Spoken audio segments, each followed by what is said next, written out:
Today I'm going to replace the CV joint, so I'll show you how you can do it. The original one went at about 80,000 from memory, and it may have been partly my fault. I adjusted the axle housing without really thinking about it. But it may not have been, it may have been just, I've done a lot before driving and that can happen. I replaced it with these. When it went, I bought two of these. So I don't know if that's French. And I immediately noticed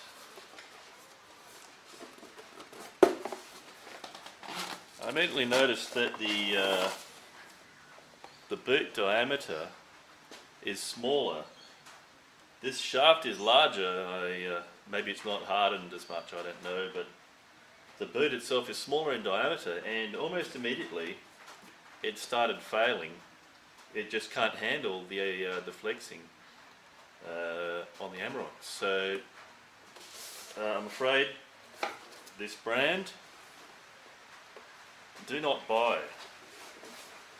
At least unless they've updated it, but that's all I can say is, because I bought two, this died pretty quickly. I put the second one on and that died pretty quickly too. So yeah, terrible.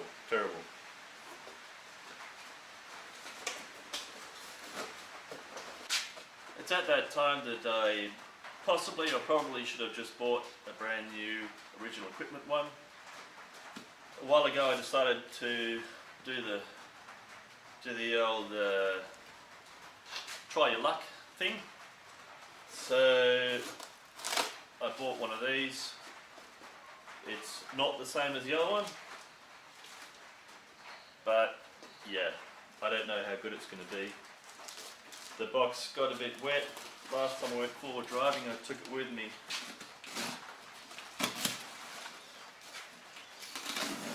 But it's covered in plastic, so it's fine.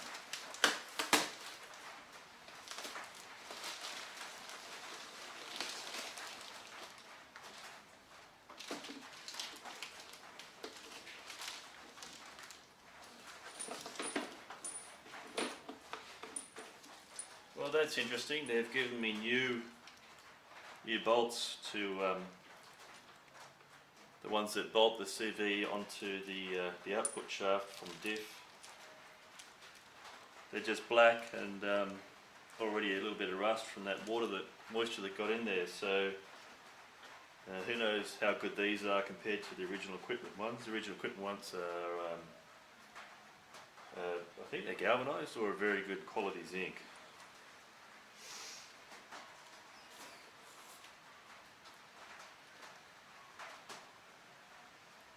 Well, they're giving me some grease.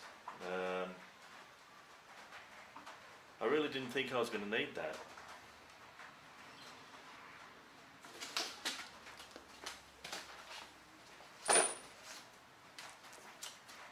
Wow, more grease. Are they expecting the boot to last 5 minutes?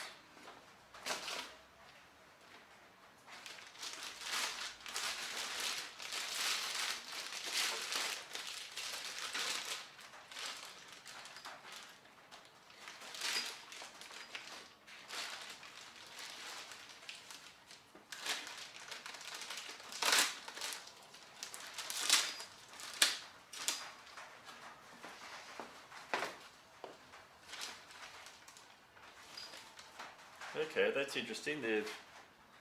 They've given me a new one of these. I'm not sure if the other one did. 8.8, I can compare that to the original. They've even pre-greased it. So I can compare the grade of that to the original and make sure it's okay.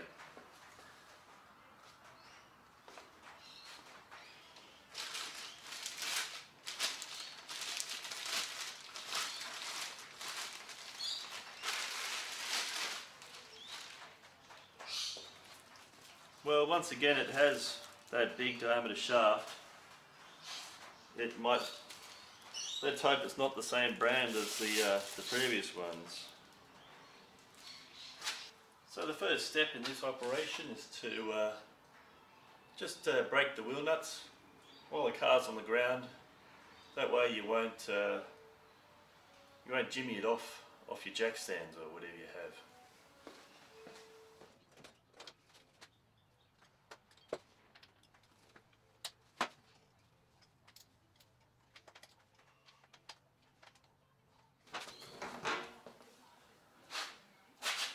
Although this is a relatively level surface and this 5-ton jack isn't likely to go rolling off anywhere, nevertheless you should chock your wheels, one of your wheels at least, front and back, that way they can't go forwards or backwards. Of course I've got the handbrake on and I've got it in park, but your life's on the line, so look after it. Alright, time to jack it up.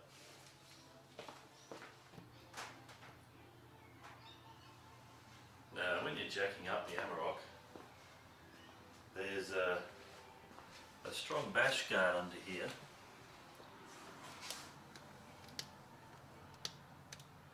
See these 4 rails? They're actually quite a strong bash guard, but if you put your jack under just one of them and in the wrong place, you will bend it. So what you want to do is look for this cross member here and try and get under that, and it doesn't hurt, or it's a good idea to have a block of wood. I mean, this is obviously giving you a lot of confidence. I can actually get that under the 4 bars, but the main thing is to get it under the cross member. But yeah, you may as well make it as good as you can, and then you'll be able to do it with full confidence.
Once I've got the wheel off, the first thing I do is undo this bolt.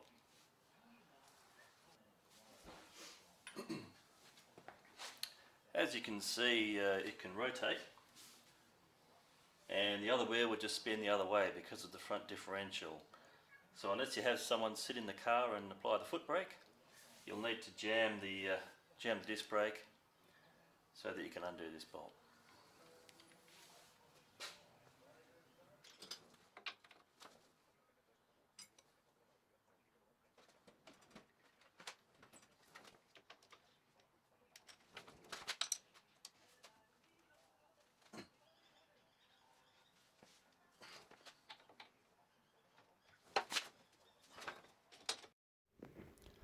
Okay, it's at this point that I disconnected the sway bar link and then took out the bolts that hold the CV joint, the inner CV joint that is, to the output shaft of the differential. Unfortunately, the batteries in my camera died and didn't tell me, so anyway. Yeah, I can't spend too much time creating fancy videos, just oh, yeah, what was Okay, we disconnect this cable here so that when we pull this out, we're not stretching the cable.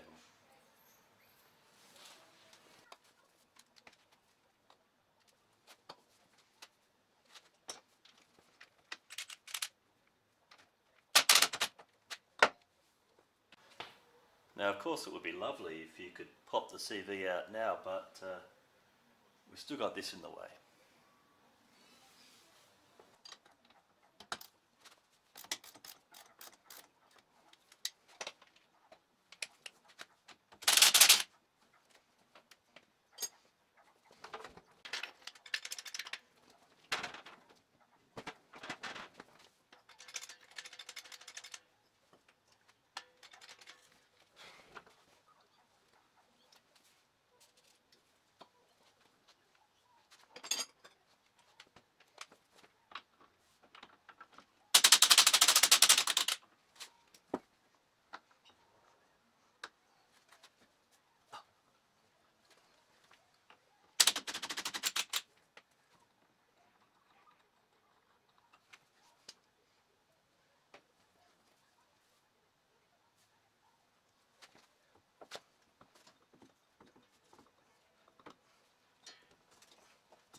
So you really have two options.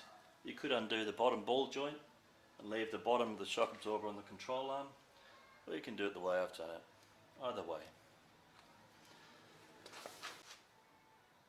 Looking at the new and the old, they are quite similar, but they're not exactly the same.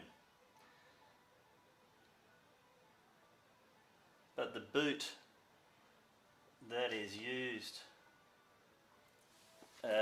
for the one that's broken, it looks very similar. So you can see here,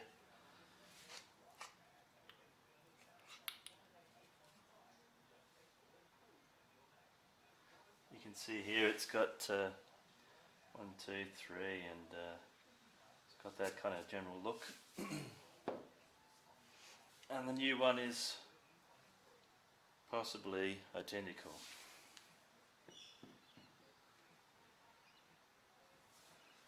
Anyway, I'll give it a go, see what happens.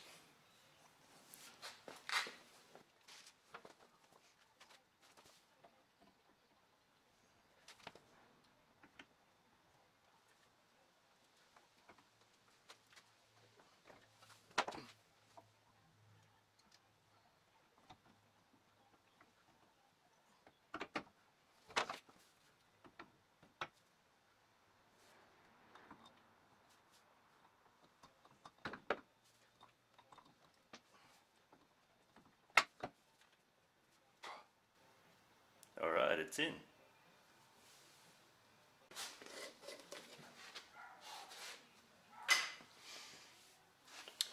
Anti-seize is one of my favourite things. Gorgeous copper, I just do it for the gorgeous colour.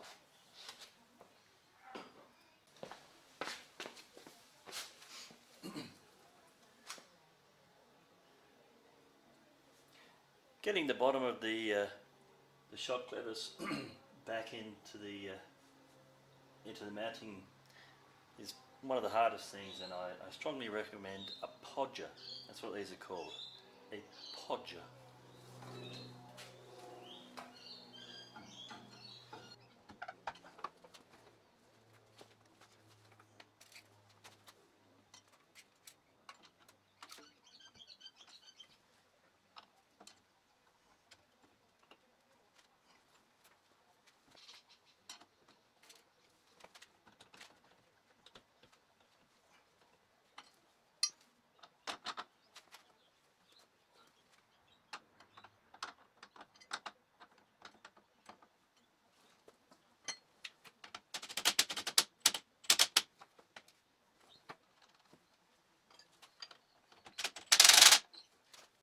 Now, technically we shouldn't do this up until it's around ride height, otherwise we may be over torquing the bush.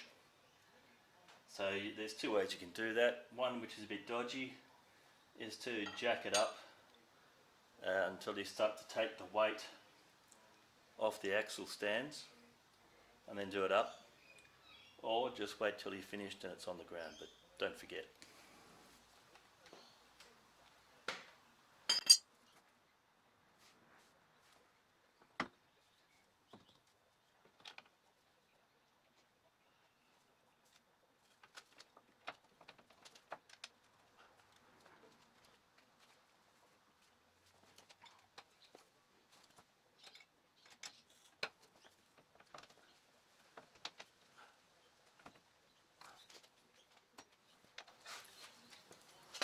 For this, you either have the choice of using a ratchet gun, or you can get I think it's a hex in there.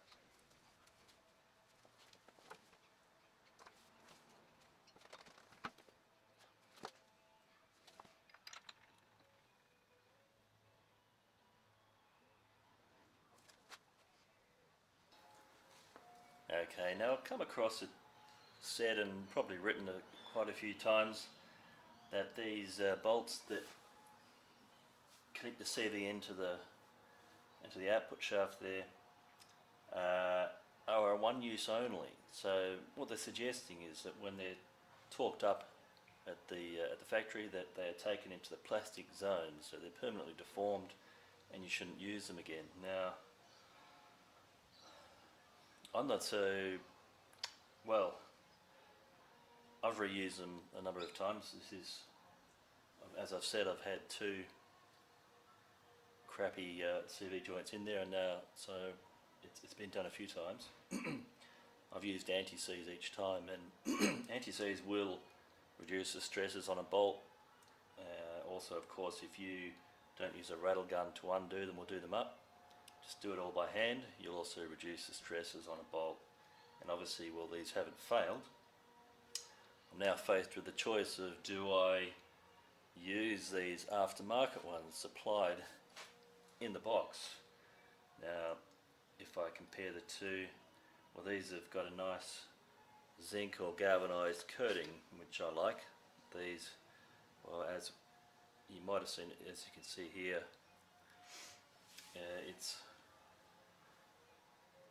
there's a little bit of moisture got in the box, and well, that's already rusted a little bit. This is a multi-point head, and this is a hex head, so I think you're much more likely to round that off than to round this off. You can see the head is smaller and the bit that you put in there is a lot smaller. This is clearly an inferior bolt. Now, it is slightly shorter, but I happen to know that the ends poke out, and I wouldn't be worried about that lengthwise. But that definitely worries me. I'm not a big fan of hex heads, and even though I use anti-seize, so I know it shouldn't be too hard to get out, I think the risk of rounding this off versus that is much, much higher, and I'd actually be more comfortable to reuse these.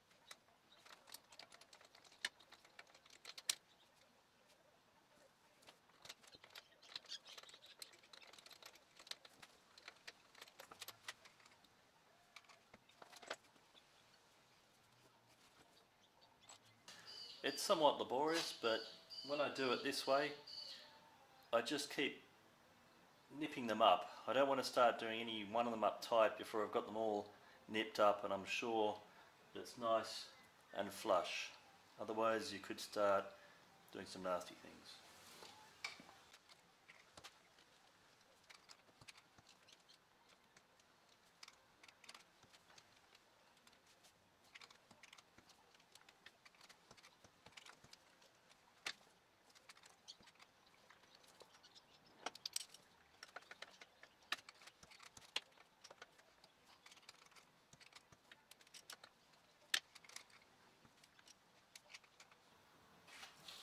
Okay, I did a full round of just nipping it up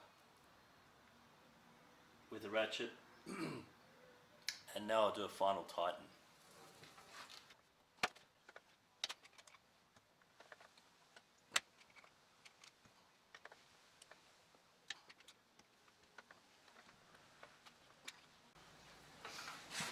After I've done them all up tight, I then continue around and just recheck if any of them need just a little bit more or not.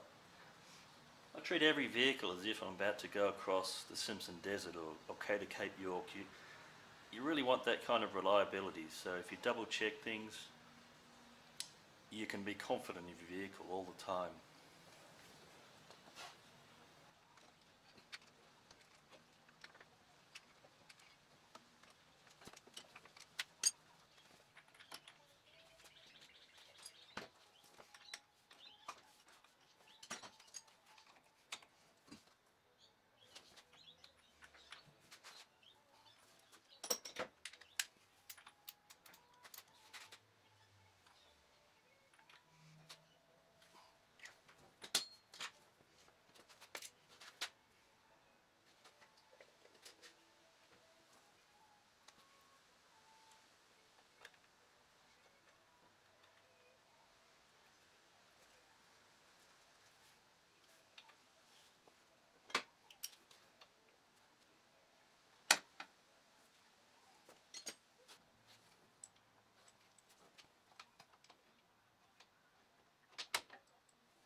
Okay, so I know that's uptight, I know this is uptight. I've put the bracket back in here, I've reattached and tightened the links here, and of course, as you know, I've tightened all those. And all that's left is the bottom bolt on the clevis, which I'll tighten up when I get it back on the ground. So basically it's job done, and we'll see how long these CVs last for.